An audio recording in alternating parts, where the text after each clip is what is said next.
Good afternoon. Wanted to make sure that you all have a little rundown on the informative speech. Given the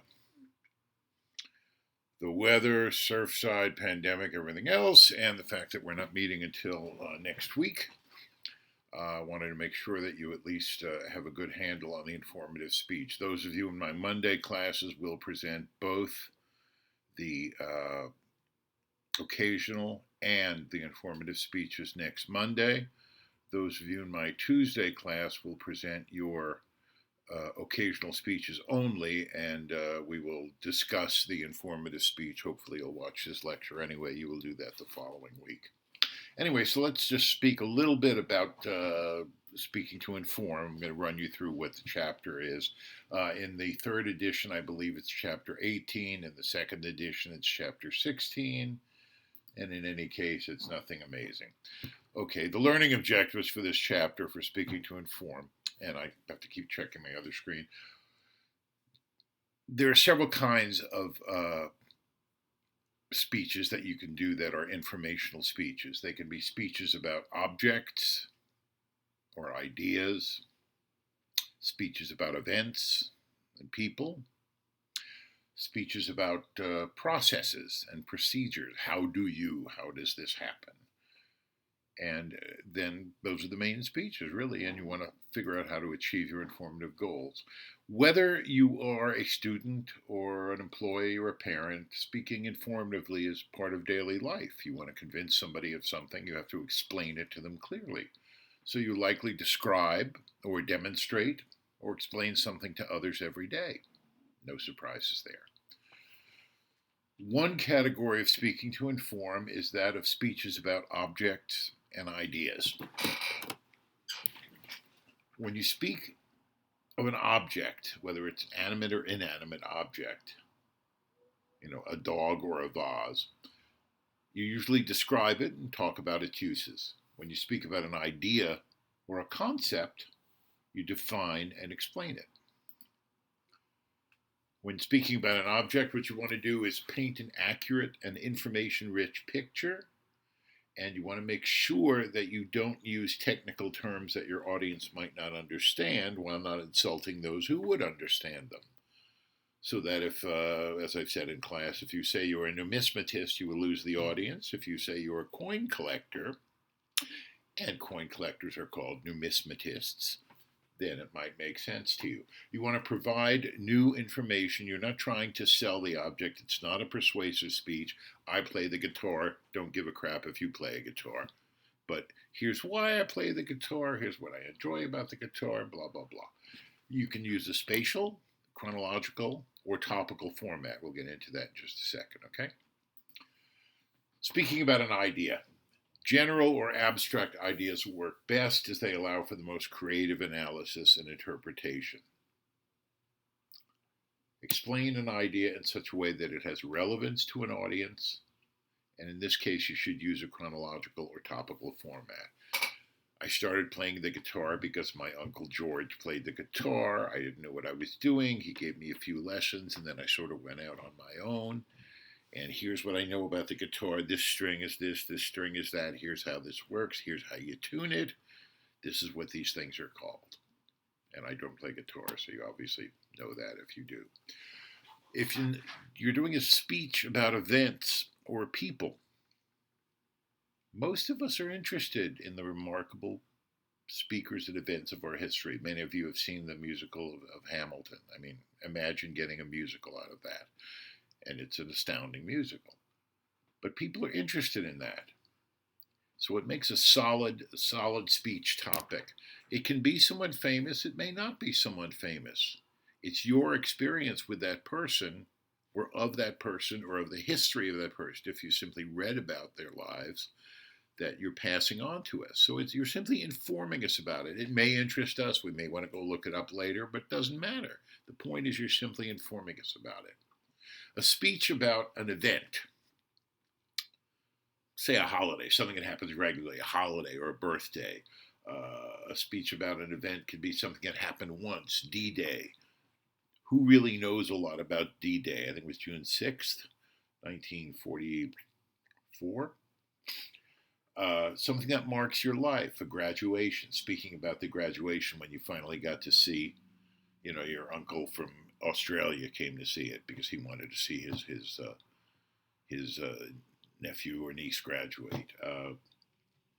A funeral, obviously, is an event. Something that leaves us with a lasting impression. It could be the 9/11, obviously, if you were around for that, barely. An earthquake, tsunami, the Surfside disaster, for God's sakes. That's an event.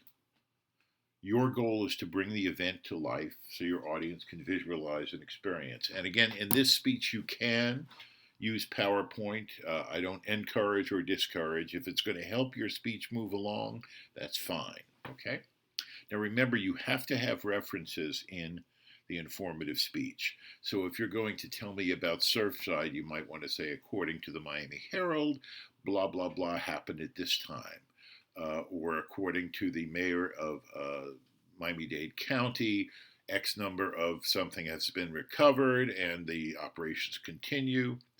Whatever it is. I mean, one thing that would be interesting to me, with all the sadness going on, is when they decided that they had to tear down the second half of that building prior to the potential of a hurricane or tropical storm Elsa hitting us. It was done within 36 hours, and they brought in a special expert. The story of that expert would be one hell of an interesting, informative speech.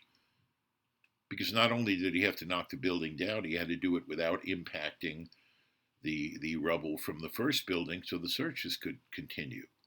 That becomes an interesting thing. How are charges set for that? You're telling us a story.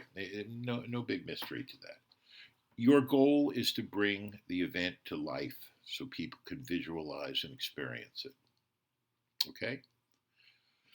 When you were very little, you might have gone to the library on Saturdays and had story time where somebody read to you. And the best readers bring those stories alive to you. And that's what you're trying to do in your informative speech. Don't just read it to us. Don't just, pretend you're interested in something you really don't give a crap about. Talk about something you care about that really interests you and make it interesting to us. If you're speaking about people, let's say you're telling us about the life of a person. It could be someone famous. It can be someone just in your life and their impact on you. They don't have to be famous to have that kind of an impact on you. Someone living, someone dead, doesn't matter. Someone admired by everybody or somebody abhorrent to everybody. It doesn't have to be a nice person. It just has to be someone that you think there's going to be something informative and interesting to an audience to impart this information, and something that you care about knowing about. Why do I want to know about this person, and why do I think you should know about it? Your goal is to make the person, the qualities, the impact of that person, again, come alive. This all comes down to simply telling a story. No mystery there. So you want to answer this question for the audience. The point of your speech is, why is this person worthy of attention? If it's a famous person, you may be able to say, well, the guy wrote the Constitution or did this or did that. If it's someone in your life only, he taught me about empathy, or he explained to me how being kind makes the next person kind, that paying it forward kind of thing. If you're speaking about events or people, here's kind of a framework of a way to do it. There's a variety of, quote, organizational approaches. There's the chronological pattern of you walk through that person's life from beginning to end or beginning to where they are now. Or a topical pattern. Maybe you're talking about, why is democracy in America different from democracy in other countries? What does that mean? So you might take the topic of that and say, well, here's what it was thought of, and here's what it became, here's what it is in another country. Here's the difference. Why does someone want to become a citizen of the U.S., and why is someone so overcome with joy, in most cases, when they do become a citizen? What does that mean to someone who always wanted to be a citizen? Some of you have that experience firsthand. Of course. If you do, what a thing to be able to explain to us what it is. Years ago, I was able to do a naturalization ceremony for about 400 people. It was during a cultural festival that I worked on in Broward County. And just to talk to those people after the event was, it really touched you. It really made you realize that the country you lived in had something that the country they lived in didn't, or many things. If you can make people feel that, you've had a successful speech. Look to the purpose of your speech to choose a pattern. What do you want to accomplish? What is the point? What's your point in talking about this person? They made you who you are today, or they made you be someone different than they ever were. You know, what does it do? If you're speaking about processes and procedures, here's questions that people might think of. They might not ask it, but in their eyes, you'll see they're going, how do you do that? Let's say you're a magician. How do you do that?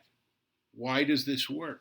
Can I make one too? I've told you the story about the student who gave everyone a piece of 8.5, 11 typing paper and taught us all how to make the best paper airplane to make it fly the furthest, and we all threw it. Perfect speech, informational, absolute. You don't have to reinvent the wheel here, okay? It's an easy thing to do.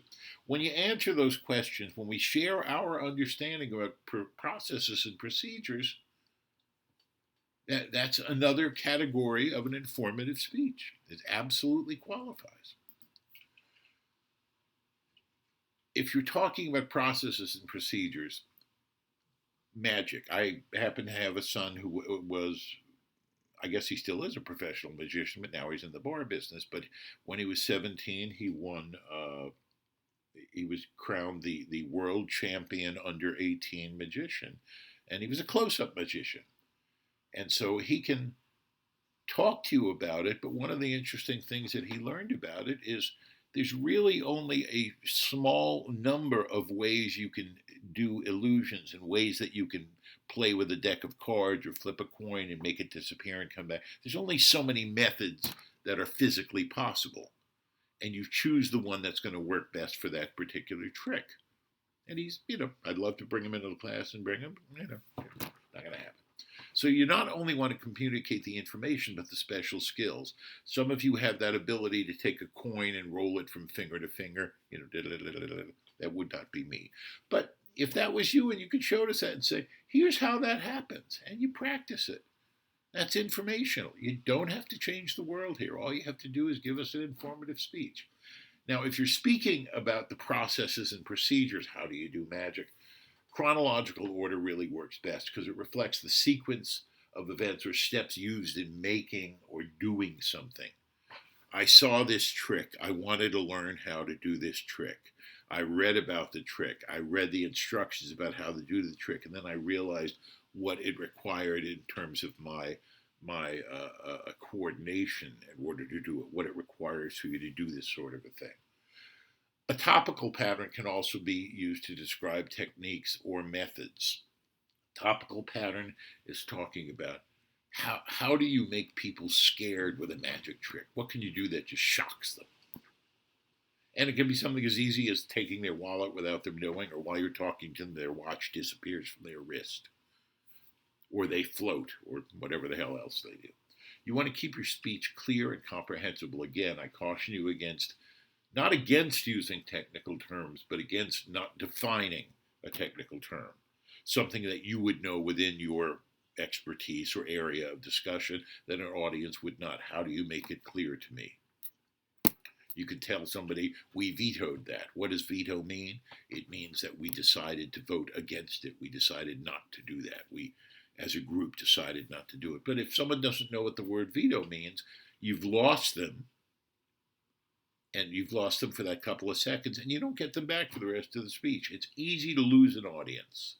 It's not hard to hold on to them. It's really easy to lose an audience. A speech that contains too many main points, too many steps after step after step without any logical categorization is too difficult for receivers to interpret and remember, and so you lose their interest. Let's see what else we got here. Sharing information involves transferring an idea or a skill to others. If you were in the class where I showed the Chris Anderson TED Talk, and you can simply go Chris Anderson TED Talk on Google, and it'll turn up. Chris Anderson owns the TED Talk franchise, and he describes how you take an idea from the inside of your head and transfer it into the minds of the listeners.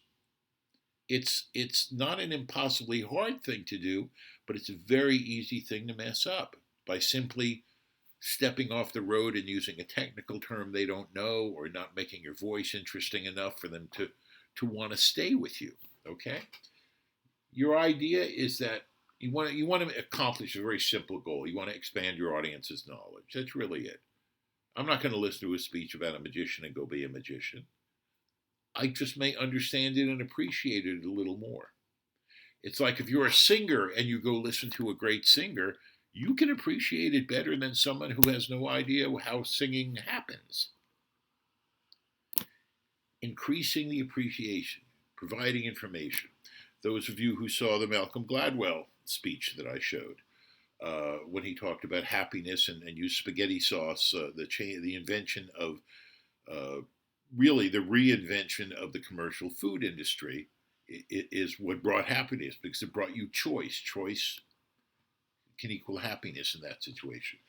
Clarify what your audience knows by reducing their confusion or uncertainty, providing a fresh way of perceiving. How many of you have ever done magic? Now, that might put the whole audience to sleep right away, or might, well, I did, I used to, and then you're going to show them something. You don't want to give away trade secrets, maybe, but you want to talk about the methods, what it is that creates that effective thing. Let me see what else we got here. Again, simple stuff. Make your information easy to follow. Okay? Avoid jargon, again, technical terms. And again, if you want to use a technical term, or even if you want to mention an organization, let's say you're talking about COVID, and you mention what the CDC said. Well, the first time you say the word CDC, believe it or not, there's still 2 or 3 people out there who have no idea that that means the Centers for Disease Control.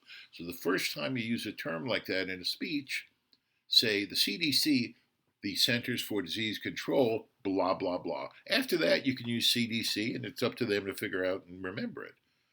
Use concrete language. This is how this happens. You fold this in half at a 90-degree angle. Be accurate.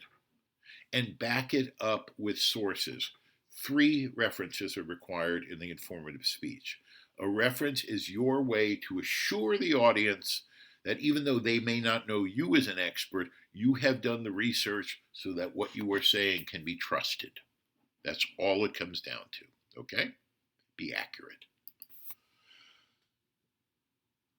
Don't try to put, as my father used to say, 10 pounds of potatoes in a 5-pound sack. Don't give us too much stuff. If it's a 3 to 4 minute speech, you can't give us a 27-minute speech in that. Time it out. Figure out what's important. Don't take knowledge for granted. Don't expect I know what a numismatist or a philatelist is. It's not dirty. It's coins and stamps. You can repeat something. Let me say this again, because I want to make sure you understand this is the basic concept of magic is misdirection. Is they think something's happening over here and something's happening over there. So, that's, make it simple for people, okay? Create an information hunger in your audience. Create an interest in the subject and sustain their attention in it. Adapt to your audience. Again, when you speak to an audience, realize they're in the room with you. You're not speaking to a wall. You're not reading. You're talking to people who have eyes and ears and, for God's sakes, telephones and iPads and computers, and they could be looking in any direction. How do you hold their attention? That's for you to discover. But if you don't even notice your audience, there's no way that you can capture that attention, okay? Believe me, this was harder to do when it was all done online. You're going to do it in front of your peers, your audience.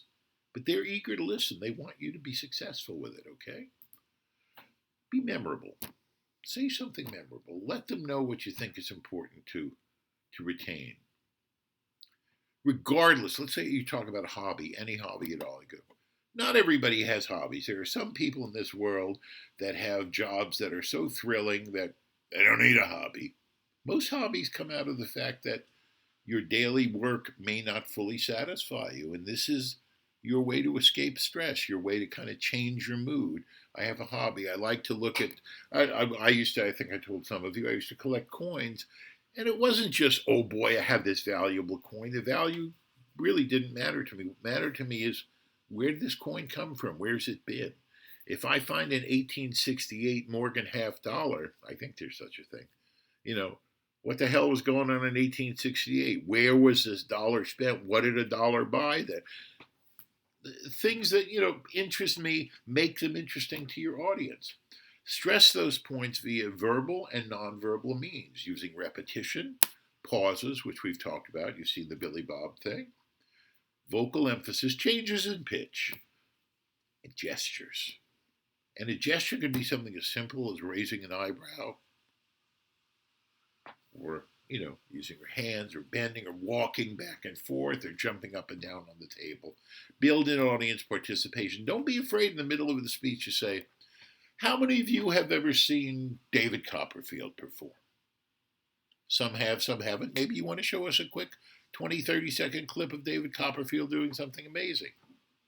Maybe not. So, in this chapter, what we're addressing here is what are the qualities of an informative speech. And as I told you, they can run the gamut. They can run from a locker room speech to a wedding speech to a funeral to receiving an award to giving an award, any of those things.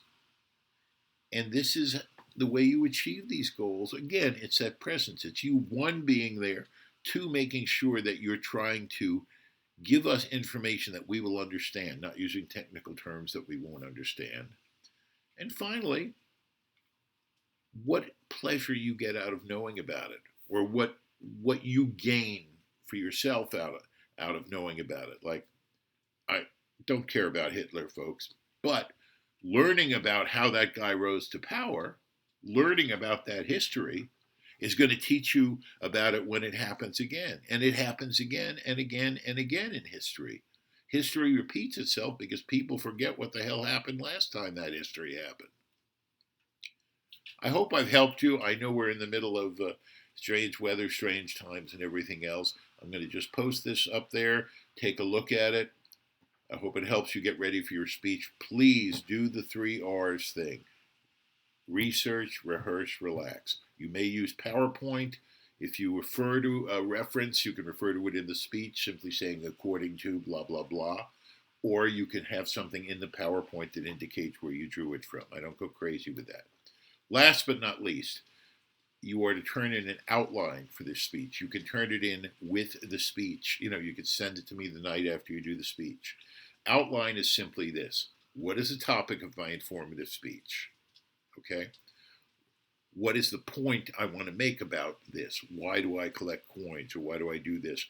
And what are the 2 or 3 supporting issues that bring my point across? And in there, you want to make sure you have references for that. And then summary. So it's really like 10 lines on a page. What's the subject? What are the 3 points? What's the summary? What's the conclusion? In your outline, at the end of it, there I do want to see a bibliography of the 3 sources that you chose, maybe more, but the 3 sources that you were using in the speech. That doesn't mean you've told the audience those. It just means you're telling me where you got them. And the class requires you to present it in what's called APA format. I think it's American Psychological Association. The easy way to get that answer is Google or whatever. Go to Purdue OWL, O-W-L. Purdue is P-U-R-D-U-E. Purdue is a university, and Purdue OWL is a website where they absolutely explain and literally will put your references into the correct order, whether it is APA style, Chicago style, or any of the other styles of scholarly papers, okay? I wish you luck on everything. Stay safe this week. I will see you all next week. Thank you so much.